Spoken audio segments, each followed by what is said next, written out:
Hi everyone, and welcome to another video here. This is Peter from Ferreira Apiary, and I just wanted to share these cutout video we did. And this had to be one of the most difficult cutouts, not because of location, but because I had to work on my belly on the side. It's a very tight crawl space. Interestingly enough, the bees were pretty calm, considering that I'm just about to start removing all their comb. And they were actually, I only got stung maybe 3, 4 times during the whole process. And this was mostly from crushing them under my suit because I was working on the floor. The honey.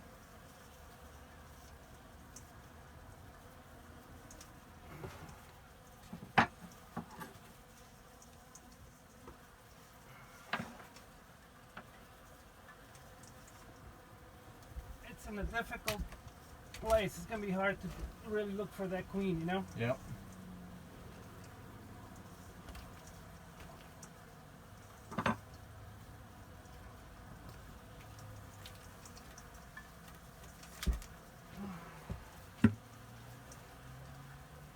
I was eventually able to find the queen in one of the buckets, but she did not make it. She got injured, unfortunately. But there was tons of honey and brood, and these bees, later on that day, I ended up combining them.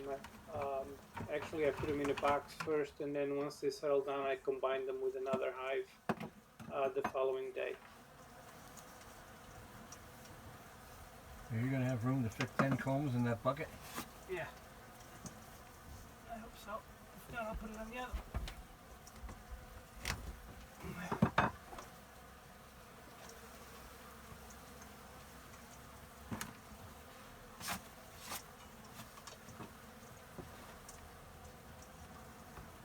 We're on that hive. I mean, on that light, we're crazy. Are they? Oh, yeah. So I guess it's, you still go after red then, or something bright. Yeah.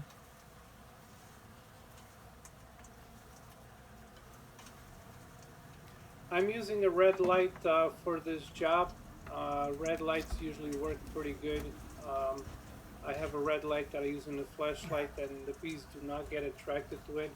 I think because this red light here is a little bit stronger, much stronger than in the flashlight. They were a little attracted to it, but in a way kind of helped out because they ended up going to the red light and I was able to vacuum them. I'm using a vacuum that I put together. It's a power head on a 5-gallon bucket. And then I have holes that I can tape shut to control suction strength. And it seems to work pretty good.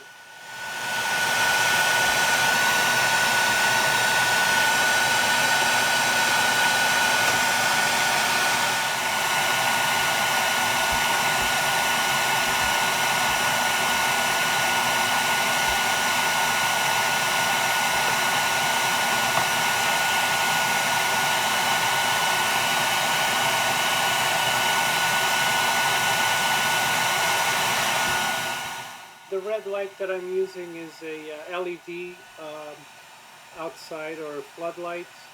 I like the LED because it doesn't really create much heat, so that makes it easier. You know, it's one less heat source making you hot.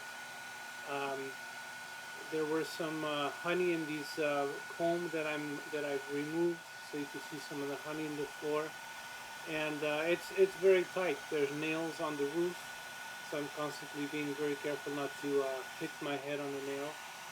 And just removed these one by one with the bees, put them in a bucket, and then eventually I close them up to take away.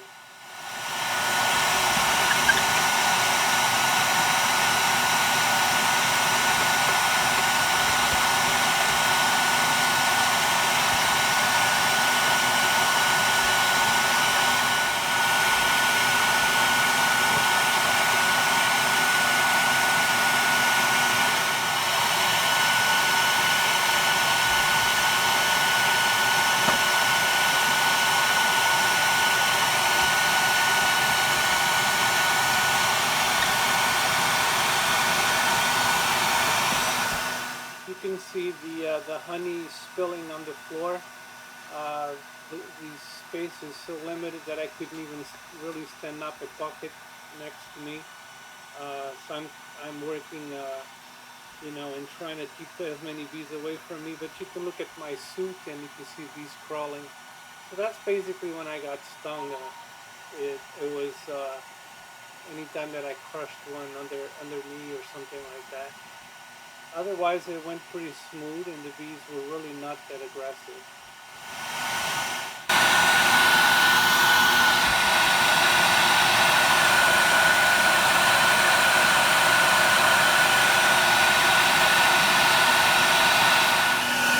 At this point, I'm getting close to finishing removing all the comb. I think there's about 2 left right now. I removed most of it, and we're getting close to the area where the bees are coming in. The bucket is just about full, 5-gallon bucket full of comb and bees. And I'm just trying to squeeze in there and try to vacuum. I need to get a longer hose for these vacuum. And looks like I just got stung there for a moment. And just trying to vacuum as many bees as possible. It was a challenge getting them down to the bottom there because of not only the tight space, but also I need a longer hose for these buckets, for these vacuum.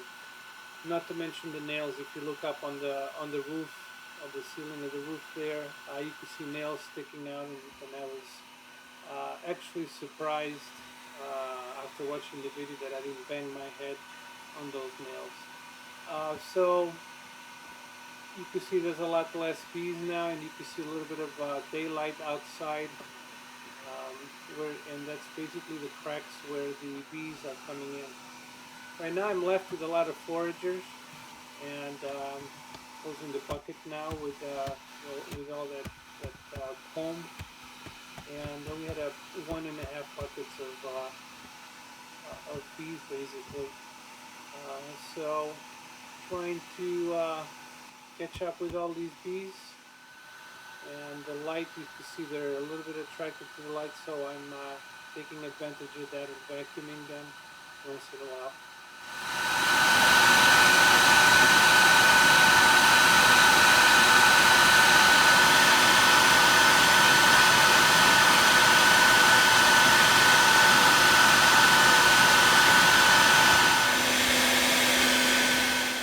At this point, the only way I have to get down to the bottom there is to crawl on my belly, and of course, it's been an hour or two now, and I'm sweating like a horse.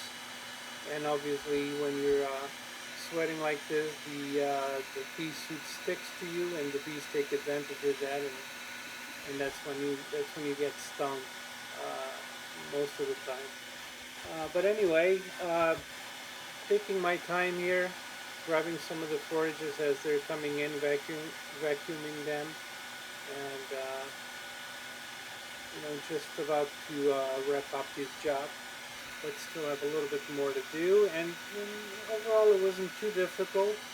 The hardest part was just the tight space that made it a challenge.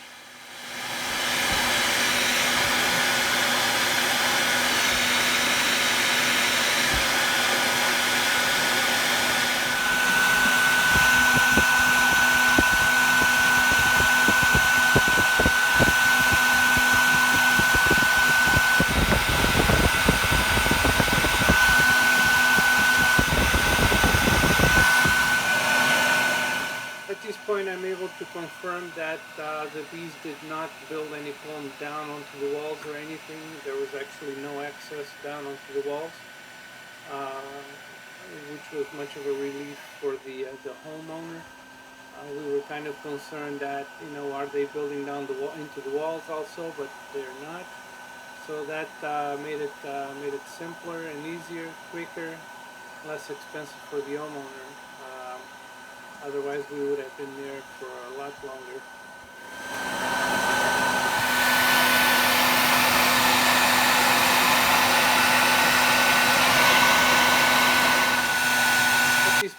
just touching up and trying to grab as many bees as I can. Most of these are forages are just coming back. A lot of them had pollen in their baskets, and I'm just about done. There's always going to be a few forages left off. The homeowner now has to close up the area. We're just in charge of removing the hive itself and as many bees as possible.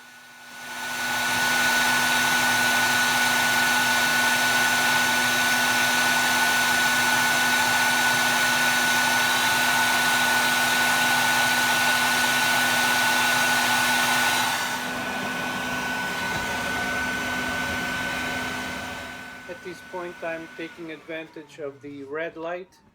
The foragers seem to be pretty attracted to that red light, and I'm just trying to grab them as much as I can and wrapping up this project. Uh-huh.